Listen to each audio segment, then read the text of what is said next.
আজ হুগলি সাংগঠনিক জেলার বিজেপি পরিবর্তন যাত্রায় অংশগ্রহণ করেন দলের রাজ্য সভাপতি শ্রমিক ভট্টাচার্য। চুঁচুড়া বিধানসভা এলাকা থেকে শুরু হয়ে এই পরিবর্তন যাত্রা সপ্তগ্রাম বিধানসভার পর্যন্ত অগ্রসর হয়। তার সঙ্গে উপস্থিত ছিলেন প্রাক্তন কেন্দ্রমন্ত্রী দেবশ্রী চৌধুরী সহ রাজ্য ও জেলা স্তরের একাধিক বিজেপি নেতৃত্ব।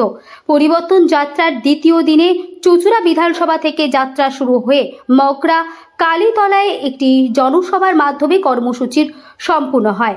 সেই সভা শেষে সাংবাদিকদের মুখোমুখি হয়ে রাজ্য সভাপতি শ্রমিক ভট্টাচার্য বিভিন্ন সমস্যাহীন বিষয় নিয়ে বক্তব্য রাখেন। প্রোটোকলে তার সঙ্গে যারা থাকার কথা তারা থাকেন, তার যে নিরাপত্তা থাকে, তার যে সুরক্ষা থাকে, সেটা প্রধানমন্ত্রী এবং মুখ্যমন্ত্রীর জন্য নির্দিষ্ট করা আছে, অন্য ক্যাবিনেট মন্ত্রীদের জন্য নয়। যেটা আপনারা দেখবেন, যিনি সংবিধানের প্রধান, এই দেশের সমস্ত জমির মালিক তিনি। মুখ্যমন্ত্রী এখনো পর্যন্ত মুখ্যমন্ত্রী আছেন। যদি রাষ্ট্রপতি মনে করেন তাহলে যে কোনো মুহূর্তে তিনি সরকারটাকে সরিয়ে দিতে পারেন, সেই ক্ষমতা রাষ্ট্রপতির আছে। ভারতের সংবিধান তাকে সেটা দিয়েছে। নীতিগতভাবে আমরা কোন নির্বাচিত সরকারকে 356 ধারা প্রয়োগ করে ফেলে দেওয়া বিরোধী। যদি আমাদের জায়গায় আজকে কংগ্রেস থাকতো, আর কংগ্রেসের কর্মীদের সঙ্গে যে আজকের আচরণ, আজ নয়, আজ থেকে 7 বছর আগে তৃণমূল সরকারটাকে তারা বঙ্গোপসাগর যা বলবেন মানুষের উত্তর। তৃণমূল কংগ্রেস সমস্ত সীমা ছাড়িয়ে মুখ্যমন্ত্রী যেখানে যান তিনি মুখ্যমন্ত্রী হিসেবেই যান, প্রধানমন্ত্রী যেখানে যান প্রধানমন্ত্রী হিসাবেই যান। তার নির্দিষ্ট প্রোটোকলে তার সঙ্গে যারা থাকার কথা তারা থাকেন, তার যে নিরাপত্তা থাকে, তার যে সুরক্ষা থাকে, সেটা প্রধানমন্ত্রী এবং মুখ্যমন্ত্রীর জন্য নির্দিষ্ট করা আছে, অন্য ক্যাবিনেট মন্ত্রীদের জন্য নয়। যেটা আপনারা দেখবেন, যিনি সংবিধানের প্রধান, এই দেশের সমস্ত জমির মালিক তিনি। মুখ্যমন্ত্রী এখনো পর্যন্ত মুখ্যমন্ত্রী আছেন।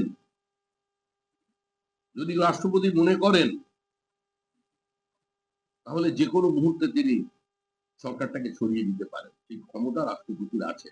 ভারতের সংবিধান তাকে সেটা দিয়েছে। নীতিগতভাবে আমরা কোন নির্বাচিত সরকারকে 356 ধারা প্রয়োগ করে ফেলে দেওয়া বিরোধী। যদি আমাদের জায়গায় আজকে কংগ্রেস থাকতো, আর কংগ্রেসের কর্মীদের সঙ্গে যে আজকের আচরণ, আজ নয়, আজ থেকে 7 বছর আগে তৃণমূল সরকারটাকে তারা বঙ্গোপসাগর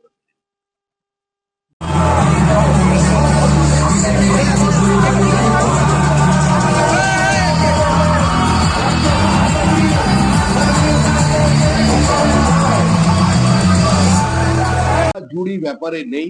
আমার কাছে টিয়া পাখির খাঁচা নেই, আমার কাছে কোনো পঞ্জিকা নেই, আমার কাছে নির্বাচন কমিশনের কোনো গোপন তথ্য নেই।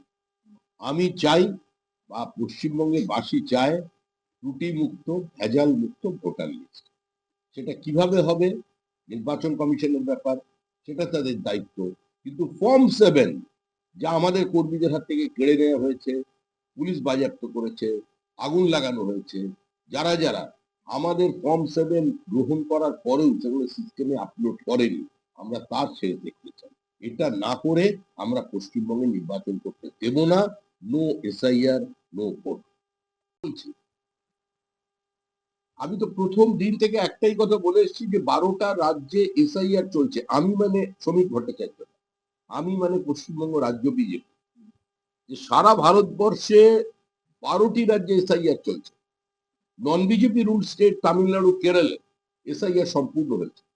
কোথাও দেখেছেন মুখ্যমন্ত্রী ধর্নায় বসেছেন, কোথাও দেখেছেন মুখ্যমন্ত্রী কালো কোট পরে সুপ্রিম কোর্টে চলে গেছেন, কোথাও দেখেছেন বিডিও অফিসে আগুন, রাস্তায় টায়ার জ্বালিয়ে জাতীয় সড়ক অবরোধ, কোথাও দেখেছেন অন্য রাজনৈতিক দলের বিএলএ2 বাড়িতে আগুন, আক্রমণ, নাকফত দেওয়ানো, কাগজ টেনে ছেড়ে ফেলা, পুলিশ বাজেয়াপ্ত করে। এই পুলিশগুলো কি মনে করেন আমরা চিনি না? আজকে এটা দুর্ভাগ্যের, এটা সংবাদ মাধ্যমের পক্ষেও দুর্ভাগ্যের। তারাও হয়তো, আপনারাও হয়তো চেষ্টা করে পারছেন। শুধু আমরা নেতাদের দুর্নীতির কথা বলি, পঞ্চায়েতের প্রধানের চুরির কথা বলি।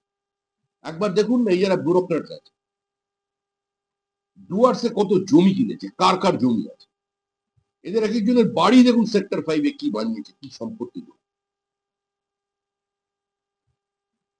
তাদের লুটের দৃশ্যমানতা আছে, যেসব পুলিশ তাদের সঙ্গে ঢুকে পড়েছে, কি পরিমাণ লুট,